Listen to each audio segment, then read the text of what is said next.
Hello price Lord brothers and sisters, கர்த்தர் ஸ்தோத்திரம். நான் இந்த வார்த்தையை உங்களோடு பகிர்ந்து கொள்வதற்காக நான் மகிழ்ச்சி அடைகிறேன்.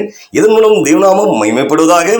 தேவன் நமக்கு தந்திருக்கும் இன்றைய நாளின் இந்த வார்த்தை, மனுஷன் மேல் நம்பிக்கை வைத்து கர்த்தரை விட்டு விலகுகிற இருதயம் உள்ள மனுஷன் சபிக்கப்பட்டவன்.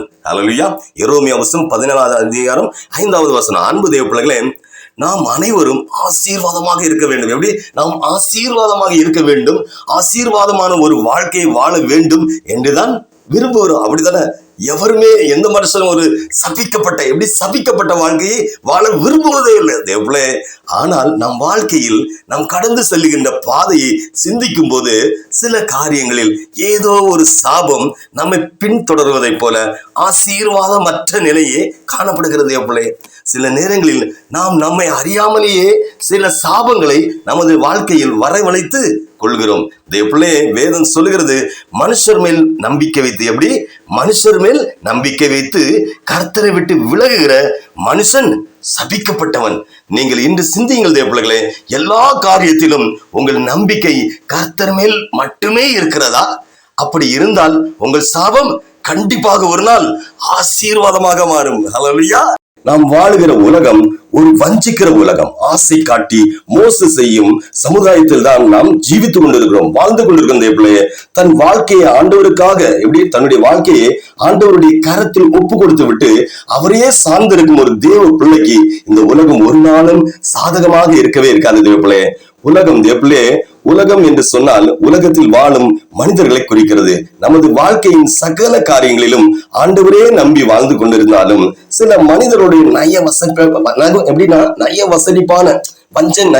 வஞ்சனையான வார்த்தைகளினால் ஈர்க்கப்பட்டு ஒரு சில நேரங்களில் மனிதர்களுடைய வாக்குறுதிகளுக்கு நம்மையும் அறியாமல் அடிமைப்பட்டு விடுகிறோம். அப்படித்தானே?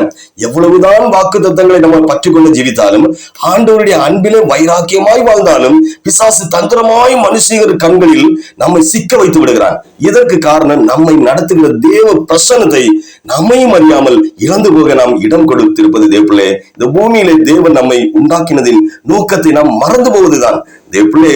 அனுதினமும் பலவிதமான மனிதர்களால் நீங்கள் இந்த சூழ்ந்தப்பட்டுகிற சூழ்நிலை இருந்தாலும், எவ்வளவுதான் நீங்கள் அவர்களை நேசித்தாலும், வஞ்சனை இல்லாமல் எல்லா மனுஷனோடு நீங்கள் பழகினாலும், முடிவில் உங்களுக்கு கிடைக்கிற பலன் என்னதுன்னா, அவர்களே உங்களுக்கு கண்ணியாகவும் வலையாகவும் சவுக்காகவும் முள்ளுகளாக மாறிவிடுகிறார்கள். அதனால் வருகிற இந்த வேதனையை உங்களால் இருதயங்களில் ஜீரணிக்கவே இயலாது தேவ பிள்ளைகளே. இவளா இப்படி செஞ்சிட்டாங்க, இப்படி செய்து விட்டார்கள், இந்த மனுஷனா என்னால் இதை நம்பவே முடியவில்லை, ஐயோ என்னால் நம்பவே முடியவில்லையே என்று கண்ணீர் வடிக்கிற சூழ்நிலைக்கு தள்ளப்படுகிற அநேகருடைய சாட்சிகளை நான் கேள்விப்பட்டிருக்கிறேன். இப்படிப்பட்ட அனுபவத்தில் நீங்க கடந்து போயிருக்கிற அநேக கர்த்தருடைய பிள்ளைகள் உண்டு. தாவீது அந்த வேதத்துல தாவீது அனுபவத்தில் சொல்லுகிறார், என் பிராண சிநேகிதம் நான் நம்பி இருந்தவனும் என் அப்பம் புசித்தவனும் ஆகிய மனுஷனும் என் மேல் தன் குதிகாலை தூக்கினான். நாசியில சுவாசமுள்ள மனிதனை நம்புவதை விட்டுவிடுங்கள் என்று கூறுகிறார் தேவப்பிள்ளை. வேதத்தில் சொல்லியிருக்கு தேவ மனுஷன் தாவீது சொல்லுகிறாரு, தேவப்பிள்ளை, ஒருவேளை நீங்கள் இப்படிப்பட்டதான அனுபவத்தின் வழியாக நீங்கள் 100 கடந்து போகலாம். உலக மனிதர்கள் உங்களை துன்பப்படுத்தி வீணான பழி சொற்களை வீசி உங்க மேல அப்படி அள்ளி வீசி உங்கள் இருதயங்களை காயப்படுத்தும் போது ஒரு நாளும் சோர்ந்து போகாதீங்க. நீங்க பாக்கியவான்கள். காரணம், கொடிய யூதர்களும் பரிசேயர்களும் ஆண்டவர் இயேசுவை கூட காரணம் இல்லாமல் பகைத்தார்கள், பொய்யாய் குற்றம் சுமத்தினார்கள், அவர் மரணத்திற்கு ஒப்பு கொடுத்தார்கள். இயேசுவை இந்த உலகம் பகைத்திருந்தால் நிச்சயமாக அவரை உத்தமமாய் பின்பற்றுகிற உங்களையும் என்னையும் பகைக்கும்.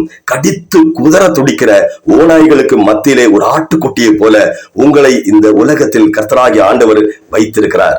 இயேசு எப்படி சத்தமிடாது இருக்கிற ஆட்டை போல வாய் திறவாது இருந்தாரோ அதுபோல நீங்களும் பொறுமையாயிருங்கள். இவைகளினால் நீங்கள் சோர்ந்து போகாதபடிக்கு விரோதிகளாலும் பாவிகளினாலும் எய்யப்பட்ட அந்த இவ்விதமான விபரீதங்களை சகித்த ஆண்டவராகிய இயேசுவே எல்லா சூழ்நிலையிலும் நீங்க நினைத்துக் கொள்ளுங்க தேவ பிள்ளைகளே. நமக்கு முன்பாக ஓடி முடித்த அநேக பரிசுத்தவான்களை இந்த உலகம் துன்பப்படுத்தினது. ஒரு நாள் இந்த உலகம் அவர்களுக்கு பாத்திரமாய் இருக்கவில்லை.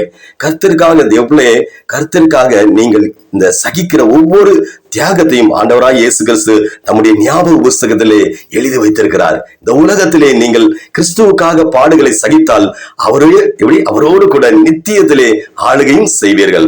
மரண பரியந்தம் உங்கள் உண்மையும் பொறுமையையும் பரிசுத்தத்தையும் கிறிஸ்துவுக்குள் காத்து கொள்ளும் பொழுது அவர் கொடுக்கிற மகிமையான ஜீவ கிரீடத்தை நாம் பெற்றுக்கொள்வோம். பிள்ளைகளே, நீங்கள் ஒருபோதும் தோற்று போவதே இல்லை. இவ்வளவு நாள் இதுவரை தோற்று போயிருந்தாலும் இனி தோற்று போகவே மாட்டீங்க. ஆகவே மனுஷனையும் நம்புகிற சூழ்நிலையை வெறுத்து கர்த்தரே நம்பி வாழுவோம். அவரோடு கூட யுக யுகமாய் இந்த பூமியில் ஆளுகை செய்ய நம்மை ஆயத்தப்படுத்திக் கொள்ளும் தேவப்பிள்ளையே. அவர் உங்களையும் உங்கள் குடும்பங்களையும் சந்ததிகளையும் உயர்த்துவார், பாதுகாப்பார். எதிர்காலம் உங்களை எதிர்காலத்தை குறித்து, உங்கள் பிள்ளைகளுடைய எதிர்காலத்தை எதிர்கால பயத்தை குறித்தும் நீக்குவார், ஆசீர்வதிப்பார். எதற்கும் கவலைப்படாதீங்க. ஏசப்பா உங்க கூட தான் இருக்கிறாரு. உங்களுக்காக தொடர்ந்து நாங்க ஜெபிக்கிறோம். ஆண்டவர் உங்களையும் உங்கள் குடும்பத்தையும் ஆசீர்வதிப்பாராக. இயேசுவின் நாமத்தில் ஜெபிக்கிறேன், ஜீவனுள்ள பிதாவே. ஆமென். ஹல்லேலூயா.